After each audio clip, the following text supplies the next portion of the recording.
menyaksikan kasih Tuhan. Sebenarnya hal ini saudara-saudara, satu insiden yang kecil yang saya alami minggu yang lalu, tepat minggu yang lalu, yang membawa dampak yang besar bagi hidup saya. Ketika saya membawa umat Tuhan untuk doa puasa 40 hari. Dan saya berkata kepada Tuhan, andai kata tidak full 40 hari, saya yang akan menyelesaikan semuanya dari awal sampai akhir. Dan ketika semua sudah hampir selesai, seperti yang saudara baca di dalam Alkitab, ketika Tuhan Yesus berdoa berpuasa 40 hari, apa yang terjadi? Saya katakan di dalam hati saya, peperangan segera akan terjadi. Ya, saudara, minggu yang lalu saya pergi ke pasar ikan. Sebenarnya kecil saja, sebuah dorongan ya yang kuat. Saya pengen sekali ke sana. Sebetulnya untuk membeli ikan kecil-kecil, ikan koi ya, saudara. Ikan itu saya beli untuk saya besarkan. Dan kalau membeli besar itu mahal harganya, sebab itu saya cari yang kecil-kecil, saya pelihara nanti sampai besar. Ya, saudara-saudara. Kemudian saya berada di pasar, ya. Saya melihat ikan ya, terpaksa saya beli yang besar untuk dikonsumsi. Tetapi ketika saya mencari dan saya bertanya, ikan koi mana gitu ya. Saya ditunjuk ikan koi besar-besar mahal sekali harganya. Enggak, saya cari yang kecil saja. Jadi saya dibawa agak jauh dari pasar itu, saudara-saudara. Dan saya ditunjukkan sebuah kolam yang dalam, tapi airnya sedikit. Di situ ada koi katanya, tapi enggak kelihatan, saudara. Loh, mana koinya? Ya. Oh, sebentar. Saya carikan makanan supaya koinya bisa keluar. Saya tunggu-tunggu orangnya menyebarkan makanan, saudara. Kok koinya enggak muncul? Ya. Oh, mungkinlah sudah kenyang, saya bilang. Di kolam itu, di kolam yang besar itu, saudara-saudara, depannya itu parit. Parit. Kira-kira lebarnya sebesar badan saya ini. Ya, jadi cukup untuk badan saya besar sekian ini, ya, saudara. Karena tidak kelihatan, saya melangkah. Di kolam itu ada pinggirannya terbuat dari semen. Saya melangkah, saudara. Mau lihat mana sih koinya? Saya melangkah gini, tahu-tahu saya sudah kecebur di dalam parit, saudara. Ya, tapi aneh. Seharusnya. Saya pikir-pikir kok aneh ya. Kaki saya satu nyemplung ke dalam parit. Seharusnya saya guling, tapi saya jatuhnya berdiri, saudara. Jatuhnya berdiri. Dan ketika saya tiba-tiba kaget, saya sudah berada di dalam parit. Tingginya, dalamnya itu kira-kira 1,5 meter. Ya, jadi saya berdiri di situ dan saya pegang kepala saya, udah berlumuran dengan darah. Ya, kemudian dada saya ini kena tembok atau kena apa, sudah ya, menekan di dalam dada saya, saudara-saudara. Dan itu saya ambil, saya langsung diangkat. Banyak orang yang menolong saya untuk keluar dari parit. Ya, saudara, saya langsung pergi ke mobil. Dan saya ambil segebok tisu, saya tempelkan di sini sementara darah terus mengalir. Saudara, kemudian Fran langsung membawa saya ke IGD di Panti Nugroho. Dan ini yang saya saksikan, saudara. Ketika saya menanti untuk penanganan dokter yang katanya mau memeriksa saya, saudara. Ternyata luka saya diperiksa, oh dalam. Selebar 4 cm, agak dalam. Sebab itu darah mengucur terus, saudara. Sambil menunggu selama 1 jam. Kira-kira. Dokter masih menangani yang lain, saya masih dibersihkan, saya sedang menunggu, ya, saudara. Ya kalau dibilang sakit enggak ya, cukup ya. Karena luka di kepala saya. Sementara saya menunggu di rumah sakit, menunggu saya dijahit, ada sesuatu hal yang terjadi, saudara. Yang saya tidak duga, yang saya tidak pikirkan. Yang Allah sendiri kerjakan di dalam hidup saya. Ya nanti Fran mungkin bisa memberikan sedikit ya. Karena dia yang mengetahui. Ya, dia yang merasakan. Saya itu dibawa ngebut, saudara. Saudara mengenal anak saya, kalau nyetir kendaraan kan cukup kencang. Ditambah lihat maminya berlumuran darah semakin kencang sambil lampu itu supaya bisa mengejar.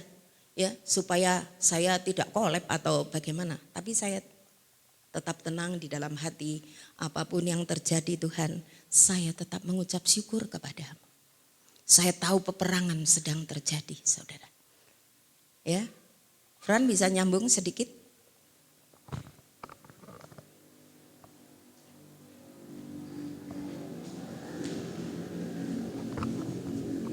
Puji Tuhan saudara.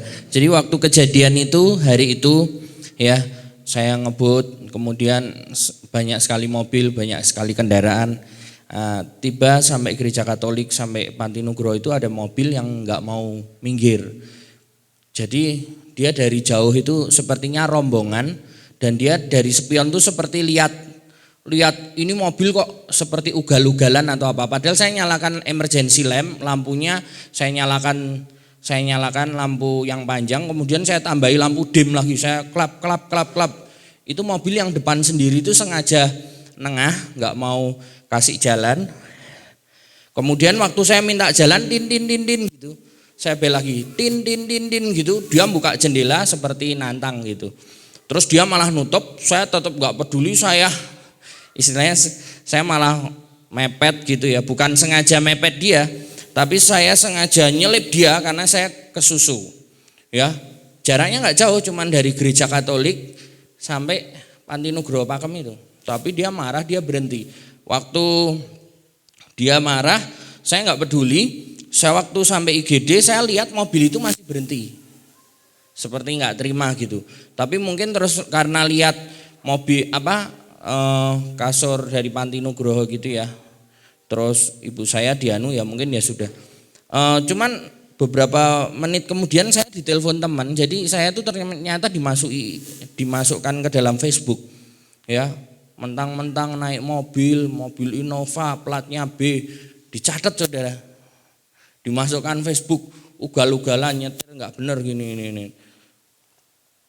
Saya kaget. Begitu saya kaget, Fran kamu tuh dimasukin orang di Facebook loh, kamu tahu nggak gitu? Lo nggak tahu, lo emang ada apa toh? Oh ini aku tuh kesusu, ibu saya jatuh gitu. Ya. Terus akhirnya saya buat klarifikasi kepada mobil ini, saya minta maaf, saya sedang kesusu, ibu saya sedang sakit, ya berlumuran darah. Ya saya tunjukkan fotonya. Begitu saya tunjukkan fotonya, tadi orang itu beberapa menit kemudian itu langsung mendelete. Saya nggak sempat capture ya. Orang itu langsung mendelete postingannya, dan tiba-tiba dalam 1 jam atau berapa itu ada 2.500 komentar itu masuk, dia memaki-maki mobil itu dan maki-maki mobil itu yang nggak ngasih saya jalan. Terus tiba-tiba banyak sekali orang yang mendoakan Ibu Gembala. Ibu semoga cepat sembuh ya Bu, semoga cepat sembuh ya Bu, semoga cepat sembuh ya. Itu tuh jadi dalam hitungan menit, tiap detik itu ada yang masuk. Komentarnya tuh masuk, semoga cepat sembuh, semoga cepat sembuh. Sudah tahu pakai emergency lamp kok nggak mau ngasih jalan. Ternyata yang komentar seperti itu banyak sekali saudara. Saudara percaya bahwa setiap perkataan itu punya kuasa, amin. Ya, Alkitab bilang ya siapa menggemakan kata-kata ya itu gimana? Mati dan hidup dikuasai, mati dan hidup ya. Siapa suka menggemakannya ya akan makan buahnya ya. Ada lagu juga yang berkata kini yang lemah berkataku kuat saudara. Ya, makanya kita tuh punya anak nggak boleh dikatain nakal, nggak boleh dikatain goblok gitu. Karena setiap kata-kata itu punya kuasa. Ini orang-orang yang bukan anak Tuhan, mereka tuh ngomong, Bu lekas sembuh ya Bu, semoga lekas sembuh ya Bu, semoga lekas sembuh. Kalau kita gemakan perkataan kita untuk hal yang baik, saudara, itu akan punya dampak. Apalagi kita adalah anak-anak Tuhan yang setiap kata-kata yang keluar dari mulut kita itu punya kuasa. Amin. Ya, dan besoknya setelah dijahit, dicek sama Mbak Leni, istrinya Pak Tanto, dia juga perawat di Bethesda. Dia lihat, loh ini lukanya udah kering ya, cepat sekali. Padahal harusnya diperban. Ini karena lukanya sudah kering ya nggak usah diperban. Ajaib saudara. Ya harusnya mungkin luka yang sebegitu dalam, mungkin lukanya itu ya luarnya harusnya mungkin masih basah secara medis. Tapi hari itu, besoknya itu sudah kering. Ajaib saudara. Ya, ada kuasa perkataan, ada kesembuhan yang ajaib. Yang paling ajaib lagi, pagi-pagi saudara, saya lihat mami saya sakit nggak? Ya masih ada sakit lah, tapi nggak begitu gitu. Terus saya lihat pagi-pagi itu masuk dapur saudara, sudah tahu? Ya, habis jatuh dijahit 4 saudara, tulang rusuknya sini nih, katanya dokter IGD patah saudara. Katanya dokter ronsen itu patah. Ya ini waduh masa sih patah tapi kok dipegang-pegang nggak sakit ya? Katanya patah, katanya ronsen, katanya dokter radiologi. Ya sudah besok, terus akhirnya kita cari dokter ortopedi, dokter spesialis tulang, ternyata nggak patah saudara. Saudara tahu waktu pagi-pagi itu apa yang dibuat? Jadi jam 2 kejadian, jam 2 lebih, jam 5 keluar dari IGD, besok paginya saudara ke dapur buat bakpao saudara. Bakpao yang mulai nih banting-banting gitu saudara. Waduh, saya sendiri sampai khawatir lah kalau itu katanya dokter patah loh, jangan seperti itu. Ya, tapi saudara, saya lihat sampai hari ini tidak ada tulang yang patah, tidak ada gagar otak saudara. Saudara jatuhnya seperti ini saudara. Jadi ini dalamnya paritnya 1,5 meter ya, karena tipis, karena lebar paritnya itu kecil. Jadi waktu jatuh itu gini saudara, lompat sini. Gitu ininya saudara, sininya itu langsung kena pinggiran parit itu loh. Ya, terus depannya itu keperok karena sempit ya, ininya kena depannya, yang sini kena belakangnya. Tangan dari sini itu berat saudara. Itu beratnya ya. Saya juga heran, dalam beberapa hari saya sudah kering. Ya itu mujizat yang daripada Tuhan. Amin. Bisa saudara beri kemuliaan buat Tuhan? Ya, ini karena kuasa perkataan. Karena kuasa perkataan dari banyak orang yang berkata lekas sembuh, padahal bukan orang kenal Tuhan saudara, tapi ada pasukan pendoa dadaan saudara. Puji Tuhan ya saudara. Apapun yang terjadi dalam hidup ini, tangan Tuhan yang begitu kuat tetap memberikan perlindungan kepada kita semua yang percaya kepada Tuhan. Ya, ketika saya jatuh, saya tahu ini pekerjaannya siapa. Ya, sebetulnya apa toh saudara? Saya mau di itu, sebetulnya tujuannya ke otak kecil saudara, tinggal 5 cm. Dan saya tidak tahu kalau kotak kecil itu kemudian lubang ya, yang begitu dalam, dan apa yang terjadi dalam hidup saya. Tetapi karena banyak yang mendoakan, ribuan orang mendoakan saya pada waktu itu. Saya nggak tahu ya, tapi terjadilah sesuatu yang dahsyat dan luar biasa. Saya lebih yakin bahwa Tuhan selalu menyertai kita semua. Bukan hanya saya yang disertai Tuhan, tetapi saudara disertai oleh Tuhan. Ya, saudara percaya? Amin ya. Tuhan selalu dan akan terus menyertai di dalam kehidupan kita. Saya bawakan firman Tuhan, kedahsyatan kuasa firman Tuhan. Ya, kedahsyatan kuasa firman Tuhan. Pada pagi hari ini saudara akan diberitahu, diingatkan kembali setidak-tidaknya bahwa ada firman yang diberikan kepada kita. Di dalamnya ada suatu kedahsyatan yang luar biasa, memberikan perlindungan kepada saudara dan saya. Ketika COVID muncul di dunia ini, ya, saudara-saudara, bulan Februari datang ke dalam dunia ini, menyeluruh di seluruh muka bumi. Satu perkara yang saya buat, saya tidak mau menyambut COVID itu di dalam hidup saya. Saya tidak mau menyambut COVID itu di dalam diri saya. Saya tidak memberikan kesempatan kepada COVID itu untuk masuk di dalam diri saya. Ini keputusan saya, saudara. Ya, ketika COVID berkecamuk, kita mengadakan baksos dan lain-lain. Ya, saya harus pergi ke mal-mal, saudara, untuk beli. Lah kalau baksos belinya kemana kalau tidak? Ya, ke toko-toko, saudara-saudara. Yang dikatakan di sana penuh dengan mungkin ya COVID itu yang bergentayangan di mana-mana. Ya saudara, tapi saya harus tetap ke sana. Khususnya Indogrosir, saudara. Saya bolak-balik karena ingin membeli sesuatu yang akan dibagi-bagikan kepada orang lain. Tetapi perlindungan tangan Tuhan yang begitu kuat, ya, tetap melindungi kita sebagai orang-orang yang percaya kepada Tuhan. Dunia ini dijadikan bukan karena Tuhan menggunakan tangannya, kecuali manusia. Dia berkata dengan kuasa firman yang dia miliki, jadilah terang, maka terang itu jadi. Bukankah ini kuasa firman, saudara? Ketika Daud melawan Goliat, dia katakan kepada Goliat, engkau datang dengan pedang dan lembing di tanganmu, tapi aku datang dengan nama Tuhan. Kuasa firman itu dikeluarkan dari mulutnya Daud dan dia alami kemenangan, saudara. Ada kuasa, kedahsyatan kuasa Allah yang luar biasa ada di dalam firman Tuhan. Ketika Petrus, Yohanes pergi ke bait Allah, tiba di pintu elok, di sana ada seorang lumpuh, tiap-tiap hari ditaruh untuk meminta-minta sedekah. Ketika mereka berdua melewati orang itu, dia berkata, pandanglah kepada kami. Emas perak aku tidak punya, tetapi apa yang ada padaku, aku berikan kepadamu. Dalam nama Tuhan Yesus orang Nazaret itu berjalanlah. Maka orang lumpuh itu berjalan, langsung melompat-lompat memuji nama Tuhan di bait Allah. Bukankah ini kedahsyatan firman Tuhan yang diingatkan oleh Tuhan kepada kita semua?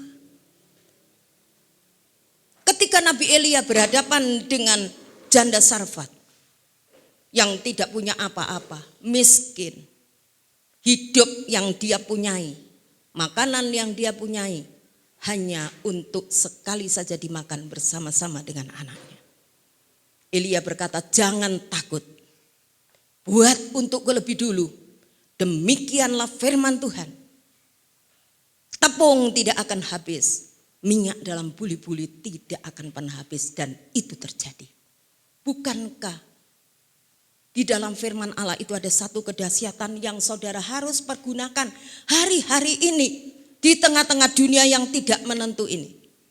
Kapan berakhirnya kita semua tidak tahu. Para pakar-pakar kedokteran yang dulunya bisa menemukan penisilin dan lain sebagainya dibuat tidak berdaya. Tetapi kita punya kuasa daripada firman Allah. Itu yang ingin disampaikan oleh firman Tuhan kepada kita semua pada pagi hari ini.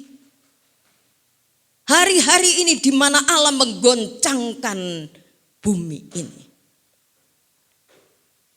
Tahun berapa terjadi tsunami di Aceh? Itu hanya sebagian daripada dunia ini. Bukan hanya di Aceh, di Nias, ya di Thailand atau di tepi-tepi pantai yang berhubungan, ya, yang bersangkutan saudara-saudara terkena. Tetapi kini adalah seluruh dunia yang terkena akan hal ini. Dan Tuhan juga pesan kepada kita di dalam kitab Ibrani pasal 12. Kali ini aku akan menggoncangkan bumi ini. Tapi lain kali aku akan menggoncangkan langit. Dan aku akan menggoncangkan bumi. Laut juga.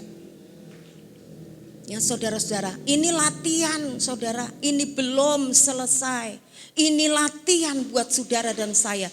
Bagaimana cara kita mengatasinya hari-hari ini. Saya tidak mau diintimidasi. Sebab itu saya tidak menyambut sama sekali. Itu menjadi keputusan saya. Hidup ini kan pilihan, saudara. Saya memilih untuk saya tidak membuka hati. Corona dan segala embel-embelnya di belakang, ketakutan, ya, masalah ekonomi, masalah yang lain-lain terjadi. Itu adalah sebuah pilihan. Kita mau menerima apa? Kita mau menerima kuasa Allah ataukah kita mau menerima apa yang kita lihat yang terjadi di atas muka bumi ini? Sekali lagi, ini bukan yang terakhir. Akan datang lagi lebih dahsyat karena firman Tuhan sudah menyampaikannya kepada kita. Itu sebabnya latihan demi latihan kita akan kerjakan di dalam hidup ini. Mau diintimidasi, mau diliputi oleh ketakutan, itu kan pilihan, saudara. Tuhan memberikan kebebasan kepada kita untuk bagaimana cara mengatasi apa yang terjadi hari-hari ini. Di dalam kitab Mazmur 119 ayat 72, di sana dikatakan demikian. Taurat yang kau sampaikan adalah baik bagiku, lebih daripada ribuan keping emas. Bayangkan, saudara. Pemazmur ini merasakan, dia tidak mengutip dari orang lain. Maka itu dia katakan, Taurat yang kau sampaikan adalah baik bagiku, lebih daripada ribuan keping emas. Kalau kita mau menyadari, saudara-saudara, firman Allah itu tidak ternilai harganya. Kan disampaikan kepada kita tiap minggu. Dalam pembacaan firman Tuhan tiap hari mungkin yang saudara lakukan. Mungkin saudara baca renungan, di situ ada firman Tuhan yang bukan hanya dibaca tetapi di dalamnya mari kita sadari ada kedahsyatan kuasa daripada firman Allah yang seharusnya saudara terima itu. Apa gunanya kita dengar firman Tuhan kalau tidak memiliki dampak apa-apa di dalam hidup kita? Orang dunia tidak memiliki firman. Firman itu disampaikan kepada anak-anak Tuhan, yaitu saudara dan saya. Mari kita menyadari pada pagi hari ini, di dalam firman itu kalau kita terima, sesuatu yang dahsyat akan terjadi. Saya tidak menyangka dalam waktu 1 jam, Tuhan kirim pendoa-pendoa ribuan berdoa buat saya. Dan tidak terjadi apa-apa, saudara. Saya tetap biasa saja. Saya hadapi dengan sukacita. Sebab saya memang tidak merasakan penderitaan yang begitu dalam. Sakit sedikit ya memang wajar. Ya, dada saya ini saudara-saudara biru lebam, biru tua dan ungu tua, ya, menempel di dada saya, saudara. Dan ketika saya mendengar kata dokter, tidak ada yang retak. Semua aman, Bu. Ya, nanti pulang saja, nanti kalau terjadi sesuatu kembali ke sini. Ya, saudara-saudara. Sekali lagi yang dikatakan Fran tadi, ada kuasa firman yang penuh kedahsyatan yang pada waktu mendukung saya tanpa sepengetahuan saya. Saya enggak tahu, saya tergeletak, saudara. Belum dijahit, belum diapa-apakan. Tapi doa sudah dikirim dari berbagai-bagai tempat yang saya tidak ketahui. Dan Allah sedang membentuk satu pasukan doa buat saya. Yang menyebabkan saya tidak tergeletak, saudara. Saya biasa saja kok. Kalau saya perlu ke pasar ya saya ke pasar. Enggak ada orang yang tahu kalau saya sakit. Dari mana-mana datang dukungan. Ya, saya sebetulnya sudah, saya rasakan enak kok, nggak usah ke dokter. Dari seberang sana saudara-saudara, dari tempat yang lain, ke dokter. Saya pikir kalau tidak ada dana untuk dokter, saya tidak ke dokter.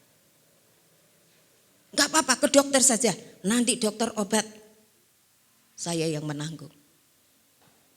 Sudah ke dokter saudara, dokter katakan tidak terjadi apa-apa.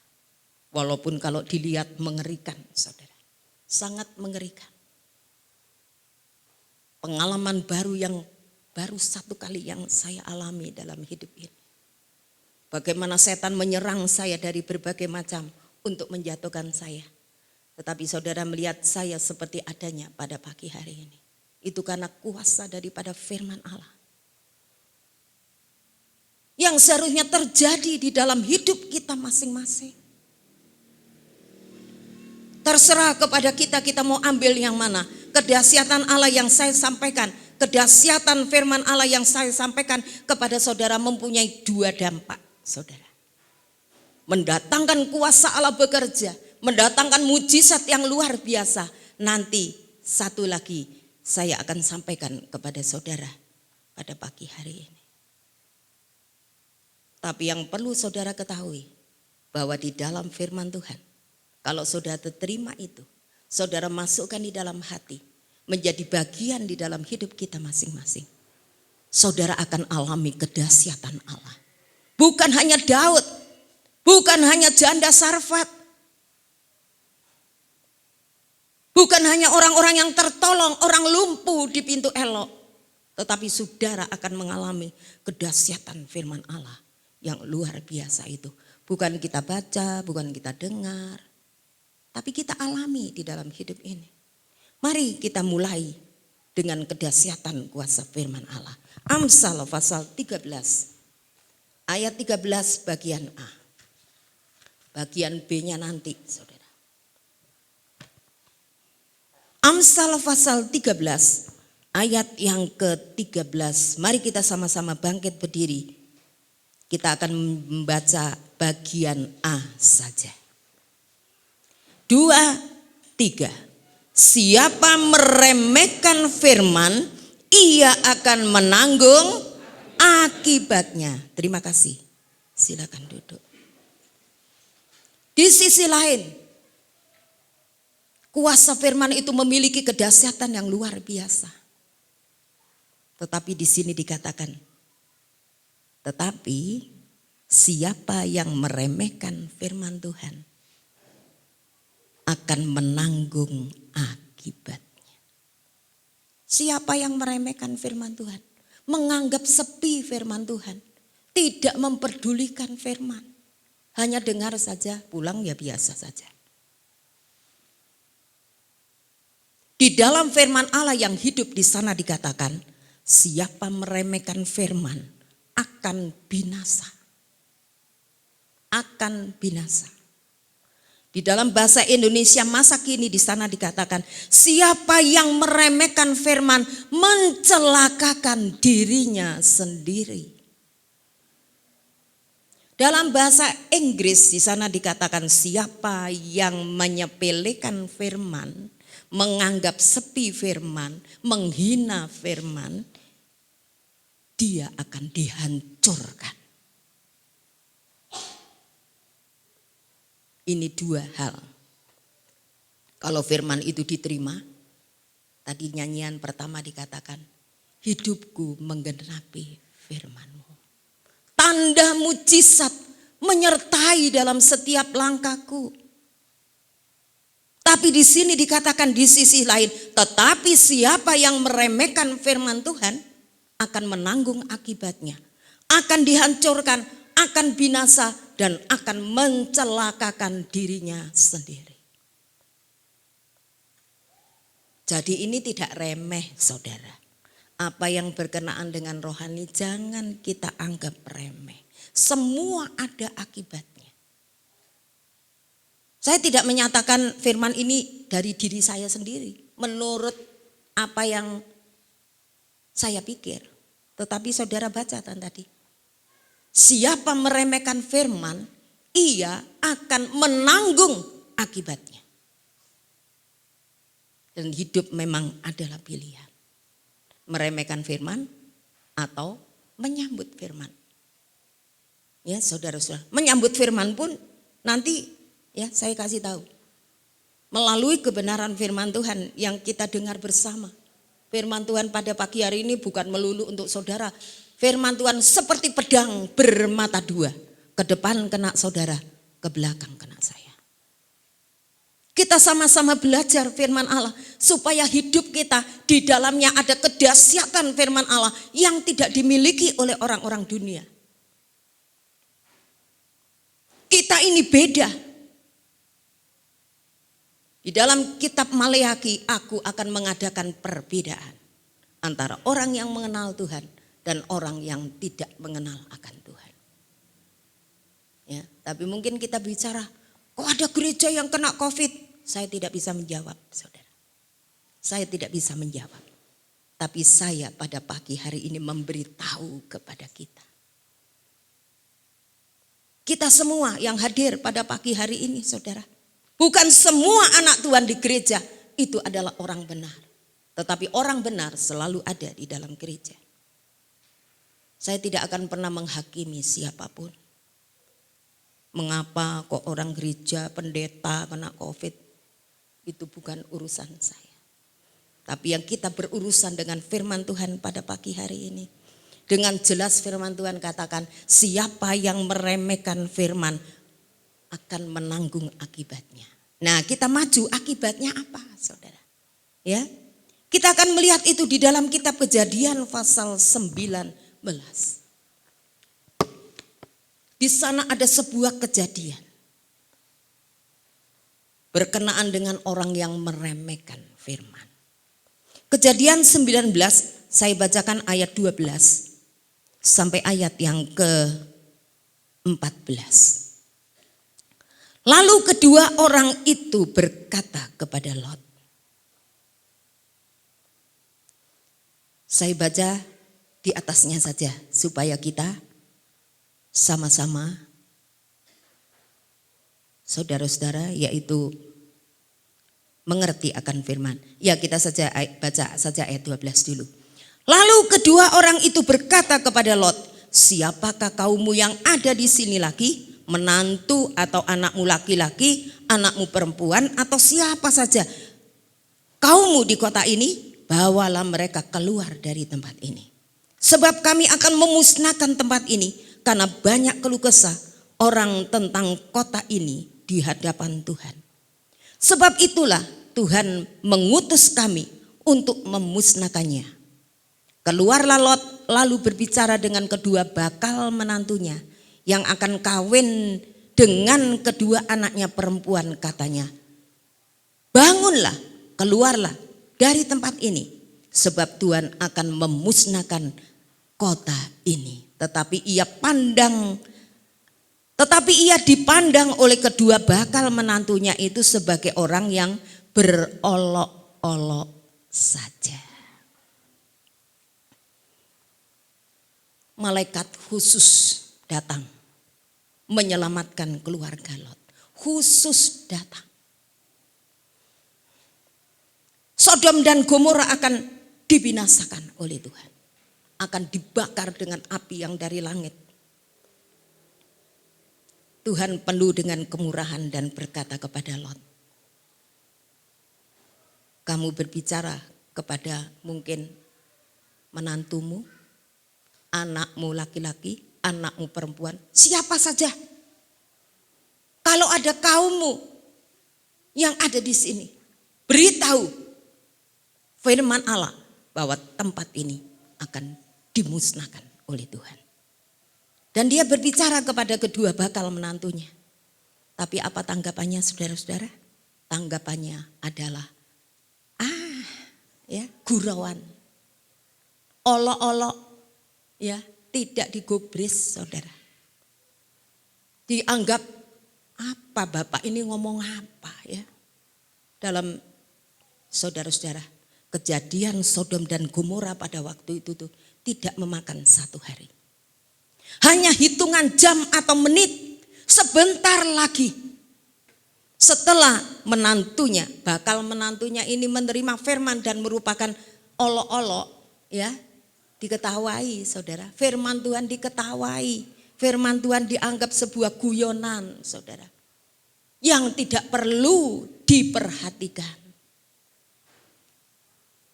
Sebentar lagi dalam hitungan, mungkin hanya 1 jam dan beberapa menit, malaikat ini sudah tidak tahan. Yang mereka anggap ini keterlaluan, lama sekali. Kemudian kedua malaikat itu menggandeng tangannya Lot. Ayo keluar. Tidak dalam hitungan yang begitu lama, Sodom dan Gomora dibinasakan. Dan kedua orang yang menganggap firman Allah itu sebagai gurauan saja, ikut binasa. Ya, tadi dikatakan oleh firman Tuhan, saudara, siapa yang meremehkan firman Allah akan menanggung akibatnya, akan binasa, binasa benar, saudara. Firman Allah bukan main-main karena di dalamnya ada satu kuasa yang besar.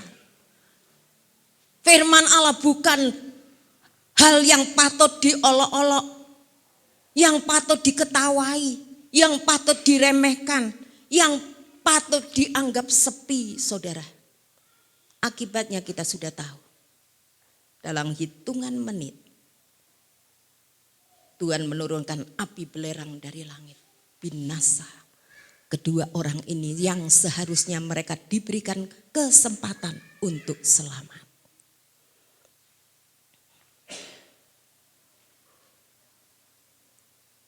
Kita kembali kepada diri kita sendiri pada pagi hari.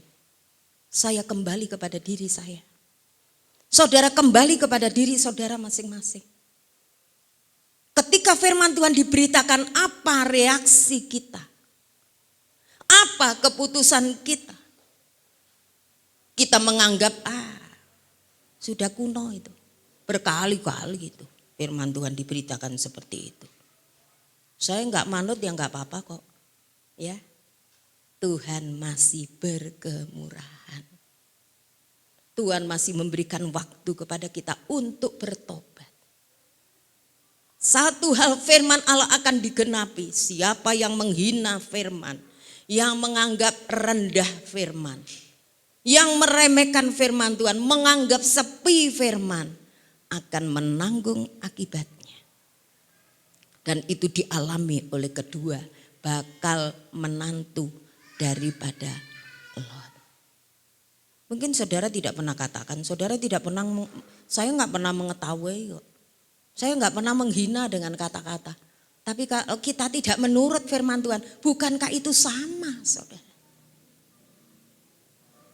Kalau kita tidak memasukkan firman itu di dalam kehidupan kita, padahal firman itu ditujukan kepada kita, tetapi kita menganggap sepi, bukankah itu namanya juga meremehkan firman Allah yang nantinya ada akibatnya yang akan kita alami di dalam kehidupan ini. Waktunya sudah singkat, saudara. Seperti kedua bakal menantunya Lot itu. Waktunya kan sudah singkat sebetulnya.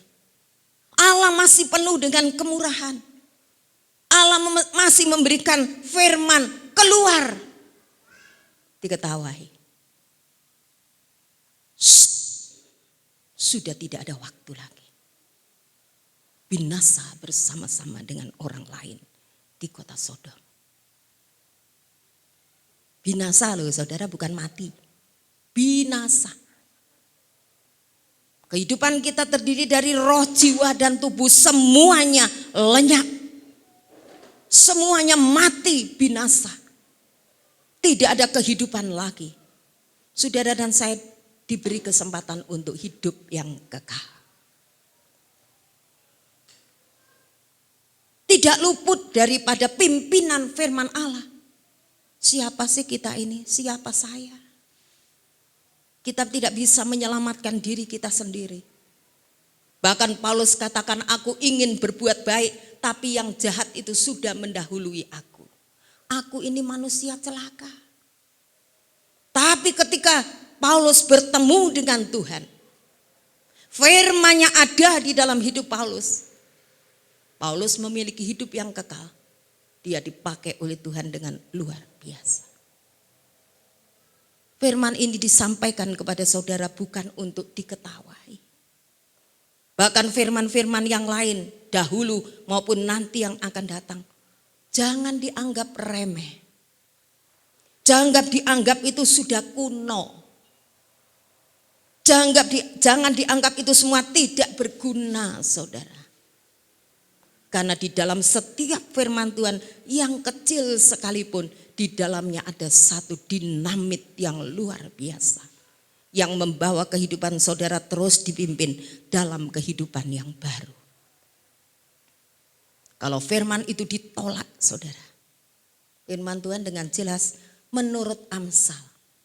Kata-kata bijak yang diberikan kepada saudara dan saya pada pagi hari ini. Firman itu akan digenapi. Firman Tuhan itu ya dan amin adanya. Kalau firman Tuhan ditolak, firman Tuhan diremehkan, firman Tuhan diketawai, firman Tuhan tidak diterima, maka kita yang akan menanggung akibatnya satu persatu.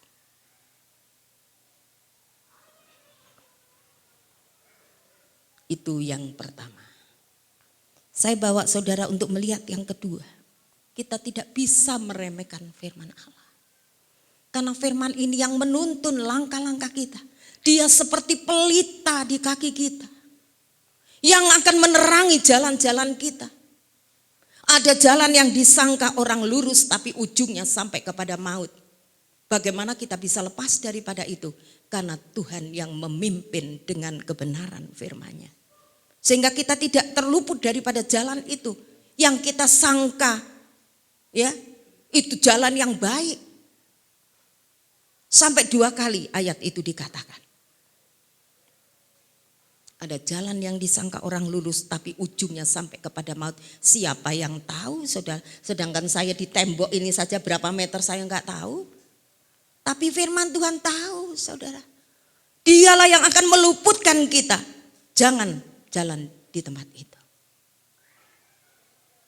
Tuhan akan menunjukkan jalannya kepada kita. Yang kedua, saudara. 1 Raja-Raja pasal 13.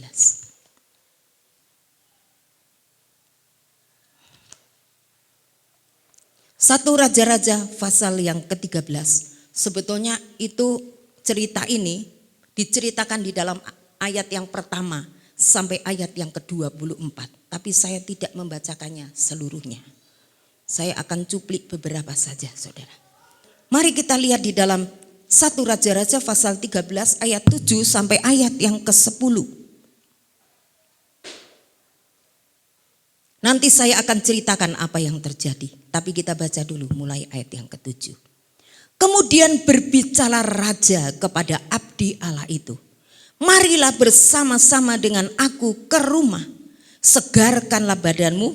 Sesudah itu aku hendak memberikan suatu hadiah kepadamu. Tetapi abdi Allah itu berkata kepada raja, sekalipun setengah daripada istanamu kau berikan kepadaku, aku tidak mau singgah kepadamu. Juga aku tidak mau makan roti atau minum air di tempat ini. Sebab beginilah diperintahkannya kepadaku atas firman Tuhan. Jangan makan roti atau minum air. Dan jangan kembali melalui jalan yang telah kau tempuh itu. Pada zaman Raja Yerobeam, pengganti daripada Salomo, yang satu dipimpin oleh Rehabiam, satu dipimpin oleh Yerobeam. Dan dia kedatangan seorang nabi dari Yehuda yang pergi kepada Raja Yerobeam.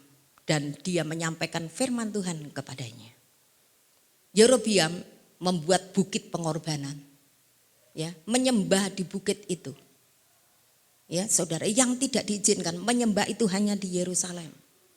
Tapi dia membuat bukit-bukit pengorbanan sebagai gantinya. Sebab dia takut kalau rakyatnya ke Yerusalem, itu kan sudah punyanya Rehabiam. Dan dia tidak mau. Kemudian nabi ini dikasih firman Tuhan yang disampaikan kepada Yerobeam. Ya. Ketika disampaikan saudara-saudara, Yerobeam marah sekali. Dan sambil dia menunjukkan tangannya, tangkap orang itu. Dan apa yang terjadi, saudara? Ketika dia menunjukkan tangannya, tangannya tidak bisa kembali, kaku. Diginikan lagi enggak kena, jadi gini terus. Kram ya, kaku saudara. Dan dia berkata kepada nabi itu, mintakan kemurahan Tuhan supaya aku boleh sembuh. Dan nabi ini memintakan kemurahan Tuhan dan Yerobeam disembuhkan. Setelah sembuh saudara, dia berkata seperti apa yang kita baca pagi hari ini tadi. Dia mengajak nabi itu mampir ke istananya. Segarkanlah badanmu, kemudian makan minum bersama dengan aku. Apa yang menjadi jawaban daripada nabi ini? Dia sudah dipesan oleh Tuhan. Jangan engkau makan atau minum di perjalanan. Jangan engkau kembali ke dalam jalan yang semula. Ya saudara-saudara, kemudian nabi ini berkata, sekalipun setengah daripada istanamu, kerajaanmu kau berikan kepadaku, aku tidak akan mau. Sebab firman Tuhan sudah melarang aku. Bagus kan saudara? Bagus. Ya, diberikan kerajaan, disuruh yaitu untuk melanggar firman Tuhan, dia menolak. Sebab Tuhan sudah berfirman kepadaku, aku tidak boleh makan di tengah perjalanan. Dan pesan Tuhan, aku tidak boleh pulang kembali seperti semula. Ya, menang saudara. Nabi ini penuh dengan kemenangan. Kemudian terdengar saudara. Kelanjutannya saya ceritakan secara utuh supaya saudara mengerti. Itu kan disaksikan oleh banyak orang. Waduh, hebat banget. Ya, seorang nabi yang betul-betul taat kepada firman Tuhan. Dan orang yang mendengar ini salah satunya seorang anak daripada nabi juga. Yang dikatakan oleh firman Tuhan di sini nabi tua. Dan dia punya anak, dia menyaksikan bagaimana nabi yang dari Yehuda ini taat kepada firman Allah. Wah, hebat banget ya, separuh kerajaan gak mau loh. Ya. Dan dia cerita kepada orang tuanya, nabi tua. Ya, nabi senior saudara. Dia cerita, wah ada nabi muda yang benar-benar hebat sekali. Dia menolak loh permintaannya raja. Ya, dia menolak untuk dikasih makan. Bahkan dia katakan setengah daripada kerajaanmu aku tidak akan pernah mau melanggar firman Allah. Dan dia cerita kepada orang tuanya, oh di mana dia? Ya, jalan mana dia? Jalan di sini. Kemudian dia mengikuti nabi itu.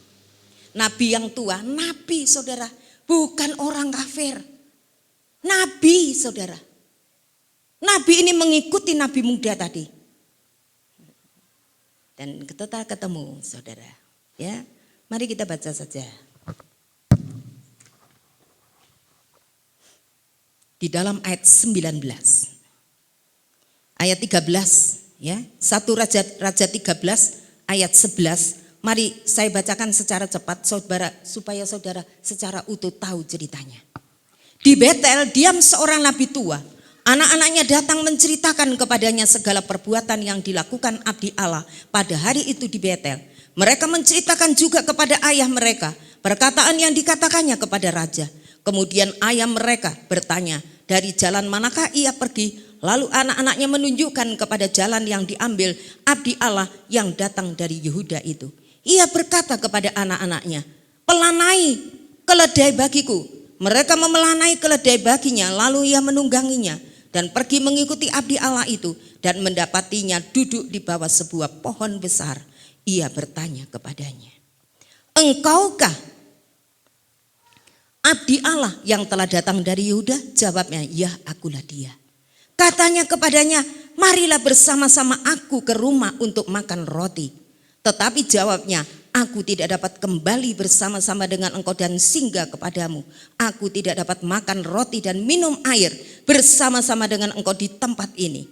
Sebab telah diperintahkannya kepadaku atas firman Tuhan, jangan makan roti atau minum air di sana. Jangan berjalan pulang melalui jalan yang telah kau ambil itu.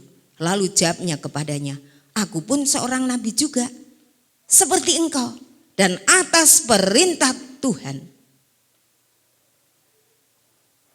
seorang malaikat telah berkata kepadaku, bawalah dia pulang bersama-sama dengan engkau ke rumahmu, supaya ia makan roti dan minum air. Tetapi orang itu, ia berbohong kepadanya. Kemudian orang itu kembali bersama-sama dia, lalu makan roti dan minum air di rumahnya. Sedang mereka duduk, ya saudara-saudara, sedang mereka duduk menghadapi meja, datanglah firman Tuhan kepada nabi yang membawa dia pulang. Ia berseru kepada abdi Allah yang datang dari Yehuda. Nanti saya lanjutkan, saudara. Ya, nabi tua ini mengikuti dan ketemu, saudara. Dan dia berkata, aku tadi ketemu sama malaikat. Ya, ayo makan ke rumahku. Nabi ini menyampaikan juga, aku nggak boleh. Tapi tadi aku ketemu malaikat yang mengatakan kepadaku, menyuruh aku untuk membawa engkau pulang ke rumahku dan makan minum. Ternyata nabi tua itu berbohong. Dia tidak kedatangan malaikat, dia berbohong. Ya, saudara. Dan akhirnya, ya saudara, kalau saudara baca nanti, Allah marah kepada nabi yang muda ini dari Yehuda. Mengapa engkau melanggar firmanku? Mengapa engkau memberontak kepada firmanku? Yang mengatakan itu sama-sama nabi, saudara, tapi dia berbohong. Bukankah nanti di akhir zaman akan terjadi banyak penyesatan? Akan banyak pelajaran-pelajaran sesat yang keluar dari gereja, keluar dari mimbar. Yang dimulai dengan kebohongan-kebohongan yang terjadi hari-hari ini. Media-media yang dipakai untuk berita-berita hoax. Saya belanja ke Pakem, saudara. Dan salah satu langganan saya yang saya biasa beli. Kemarin Bu, dikatakan bahwa Pakem itu ada yang kena COVID, ya. Tidak ada satupun, sepi sekali. Kasihan yang jaga. Kasihan yang jualan. Apalagi yang jualan matengan, gak ada satupun yang beli. Ternyata berita itu tidak benar. Ya. Ada satu berita yang benar, firman Allah. Amin. Tidak ada kebohongan. Firman Allah ya dan amin. Diberitakan untuk menjadi kekuatan di dalam hidup kita masing-masing. Untuk apa Allah menggoncangkan dunia ini? Dia berkata, untuk aku mendapati orang yang tidak tergoncangkan. Saudara-saudara, kasihan nabi yang masih muda ini di tengah jalan. Dia akan kembali. Yang dikatakan oleh firman Tuhan, jangan kembali loh ke jalan yang lama. Dia akan kembali menuju rumahnya nabi tua tadi. Dia kembali, di tengah jalan ada singa dan dia mati diterkam oleh singa, saudara. Ini yang namanya mencelakakan diri sendiri. Mari kita memilah-milah ya tentang berita yang begitu luas, tidak tahu mana yang benar, mana yang tidak benar, saudara. Tapi saudara sudah memiliki firman Allah yang di dalamnya ada kebenaran, tidak ada kebohongan di dalamnya. Apa yang disampaikan firman Tuhan, iya dan amin, aku akan menggenapinya. Kan dua pilihan, saudara. Kehebatan kuasa Allah yang menghancurkan, apakah kehebatan Allah yang mendatangkan mujizat di dalam hidup kita? Kita boleh milih kok. Kita ini bebas, saudara. Ya, tapi satu saat, saudara-saudara, kita dimintai pertanggungjawaban oleh Tuhan. Kasihan dia. Dia sudah setengah daripada kerajaan aja nggak mau. Tapi setelah ada berita bohong, roh kebijaksanaan itu, roh hikmat dari Tuhan perlu saudara dan saya miliki. Saya bersyukur sama Tuhan, tiap hari saya baca Amsal dari 1 sampai 31. Mulai dari bulan Januari 1 sampai 31, Februari 1 sampai 31, ya. Walaupun tidak genap 31, saya lanjutkan sampai 31. Sampai bulan ini saudara-saudara, saya baca sampai ayat yang ke-20 kitab Amsal, di dalamnya ada hikmat. Di mana melalui hikmat itu kita dapat dikasih tahu mana ini berita bohong dan mana yang benar, saudara. Karena di dunia ini nanti selanjutnya akan ada mujizat menyerupai Yesus. Dan orang mengatakan di situ Mesias datang, tetapi Mesiasnya palsu. Kalau kita tidak mulai sekarang, saudara, minta hikmat daripada Tuhan, kita akan termasuk orang-orang yang mencelakakan diri kita sendiri. Setengah harta, kekayaan, kerajaan dia tolak. Tetapi ketika ada berita bohong, dia termakan dengan begitu saja. Tentu saja mengapa Tuhan menyertakan cerita ini untuk kita berhati-hati, saudara. Ya, jangan sampai kita terkecoh dengan semua pemberitaan yang ada di dalam dunia ini. Mari kita telaah. Kita akan sebarkan berita yang benar. Tidak ada yang benar di dunia ini kecuali kebenaran daripada firman Allah. Protokol tetap dijalankan, saudara. Kemanapun saya pergi, ke mal, ke pasar, saya pakai masker, jaga jarak, cuci tangan, ya, saya kerjakan. Karena itu sudah peraturan pemerintah dan saya tidak melanggar. Tetapi kalau saya mau dibawa searahnya COVID, saya nggak mau, saudara. Rohani tetap berjalan, asal semua dalam koridor apa yang sudah ditetapkan oleh pemerintah. Kalau ada tamu dari zona merah datang ke tempat ini, ditanya, saudara, ada surat keterangan? Ada. Surat keterangan sehat dari dokter, mereka bawa. Kita tidak minta sembarangan tamu untuk masuk di gereja ini. Kita pun masih lapor RT, kita pun masih lapor kepala dusun, saudara.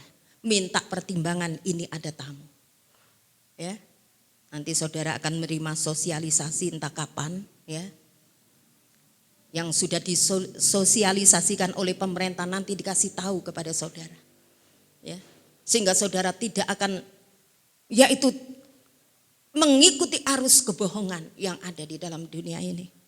Yang tujuannya hanya menakut-nakuti kehidupan kita. Kita punya solusi yang lain yang aman, saudara. Dokter itu sudah pakai masker, sudah pakai pakaian, sudah pakai apa, kena juga, saudara. Ya. Mazmur 91 jangan diremehkan. Yang saudara dan saya sering kali membaca. Dulu dibaca tiap minggu. 1.000 orang gelimpang, 10.000 orang rebah. Firman Tuhan katakan itu tidak akan terkena. Kamu akan menonton saja. Sungguh siapa yang hatinya melekat dengan Tuhan. Kalau mau aman, melekatlah kepada Tuhan. Lari kepada Tuhan, itu perlindungan yang sempurna, saudara. Itu perlindungan yang sempurna. Berhubung waktu, saudara, ada yang ketiga. Yang saya kira saudara sudah cukup mengerti mengenai, yaitu Raja Saul. Raja Saul menghadapi peperangan melawan orang Filistin. Rakyat menunggu, perang ini enggak berangkat kalau Nabi belum mengadakan persembahan terlebih dahulu. Yang mengadakan harus imam atau nabi. Tidak boleh dilakukan oleh orang awam. Apalagi yang tangannya berlumuran dengan darah karena peperangan. Mereka menunggu-nunggu kedatangan Samuel. Samuel tidak datang-datang. Ya saudara-saudara, rakyat mulai resah. Sedangkan musuh semakin mendekat. Rakyat mulai resah. Dan Saul melihat akan hal itu. Apakah dia tidak ingat firman Tuhan? Bahwa bukan dia yang melakukan itu? Ingat, saudara. Karena dia melihat rakyat yang mulai meninggalkan dia. Dia tangani itu. Dia mempersembahkan korban itu yang bukan wewenangnya. Dan Tuhan berkata, engkau begitu bodoh. Ya. Dan dia memberikan alasan. Alasannya sepertinya benar. Rakyat meninggalkan aku. Peperangan sudah semakin yaitu seru, mereka mulai mendekat dengan tentara yang banyak. Dan engkau terlambat untuk datang. Firman Tuhan ya dan amin tidak bisa dihadapi dengan berbagai macam alasan. Aku tidak melakukan karena ada sebabnya. Firman Allah ya dan amin, saudara. Ya, seperti Nabi tadi, saudara-saudara. Dia melakukan firman Tuhan separuh. Yang separuh dia taati. Yang berhadapan dengan Nabi tua, dia abaikan. Allah ingin saudara dan saya seutuhnya taat kepada firman Tuhan. Firman Tuhan tidak bisa ditawar-tawar seperti kita beli berambang atau apa di pasar. Firman Tuhan ya berdaulat penuh. Tidak ada satupun hal yang bisa ya diperlunak. Firman Tuhan yaitu apapun alasannya, firman Tuhan adalah firman Tuhan. Ya, banyak orang beralasan, saudara, kenapa tidak melakukan firman. Alasannya ini itu. Salah satu firman Tuhan, firman-Nya tidaklah sukar. Tuhan tidak pernah memberi kepada kita apa yang kita tidak bisa lakukan. Itu hanya beda tipis, kita tidak mau atau ya kita memang tidak mau, saudara. Dengan berbagai macam alasan. Dan diulangi lagi, saudara. Perang menghadapi orang Amalek. Tuhan berkata, tumpaslah, pergilah berperang dengan orang Amalek. Kemudian tidak ada jaran yang boleh dibawa pulang. Dari domba, segala macam ya harta kekayaan semua harus ditumpas sampai orang-orangnya, sampai perempuan dan anak-anak ditumpas, kata firman Tuhan. Apakah Saul melakukan? Melakukan, saudara. Dia melakukan firman Tuhan. Pergi perang, oke Tuhan, dia pergi perang. Tapi firman selanjutnya, jangan engkau membawa jaran, kambing, domba, semua harus ditumpas. Dia bawa itu. Firman Tuhan berkata kepada kita, ibadah itu soal utama. Kita menurut ibadah. Tapi selanjutnya, saudara, setiap firman, ada beberapa firman yang kita tidak ikuti. Seperti Saul, saudara. Ketika Samuel datang, dia katakan, terpujilah nama Tuhan, aku sudah melakukan firman Tuhan. Iya, tapi separuh. Perang sudah kulakukan, tetapi mengambil jarahan, oh itu karena rakyat, itu nanti bisa dipersembahkan kepada Tuhan. Yang jelek-jelek, yang buta, yang pincang, sudah aku musnahkan. Yang gemuk-gemuk, yang baik untuk persembahan, aku bawa pulang. Tuhan tidak silau matanya dengan persembahan yang tidak berkenan, yang Allah tidak boleh untuk melakukannya. Hanya ketaatan, saudara, yang Allah ingin ada di dalam kehidupan umatnya. Akibatnya apa, saudara? Semua memiliki akibat.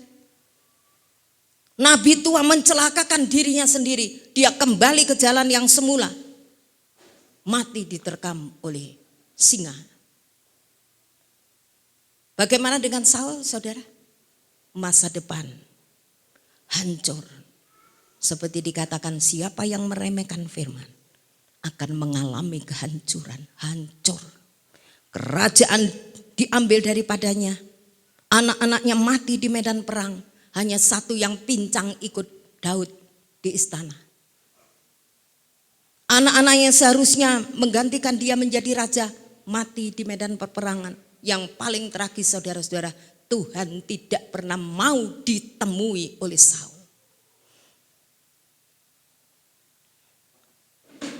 Firman Tuhan diberitakan kepada saudara dan saya untuk kita boleh mengambil sikap di hari yang akan datang.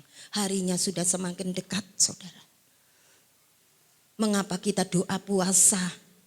Ya saudara-saudara, karena kami ingin melihat kemuliaan Allah turun kembali di tempat ini. Mujizat akan terjadi dan itu pasti akan terjadi. Tidak sia-sia saudara ikut doa puasa di tempat ini.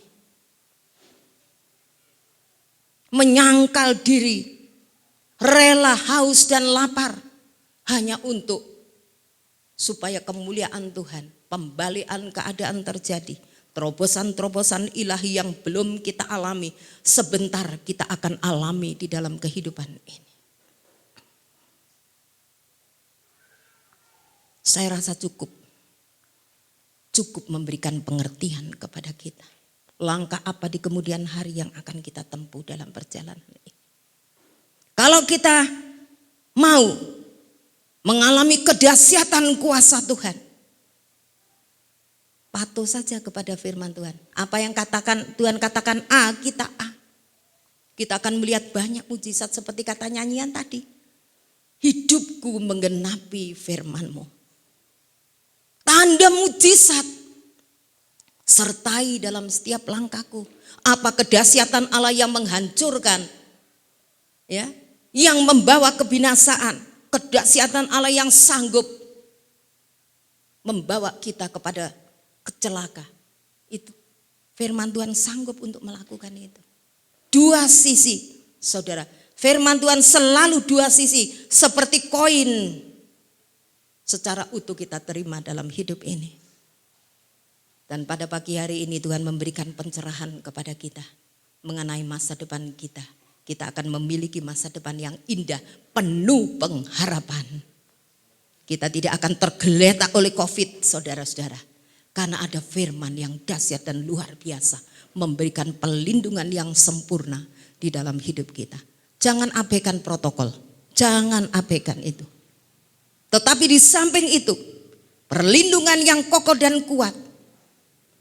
Ya, karena semuanya ini sudah dibumbui dengan hal-hal tidak melulu corona, saudara. Ada politik, ada apa, segala sesuatu nimbrung di situ. Tetapi pada pagi hari ini kita mendengar pencerahan firman Allah. Kita mendengar berita dari sorga yang menyejukkan hati kita. Tentu saja kita tidak mau yang kedua tadi. Kedahsyatan Allah yang menghancurkan, yang mencelakakan hidup manusia. Yang akan menghancurkan, membawa kebinasaan. Ya, tidak akan pernah terjadi di dalam hidup kita. Kita kembali kepada Amsal tadi bagian B. 13 bagian B, di sana dikatakan demikian. Saya ulangi dari depan.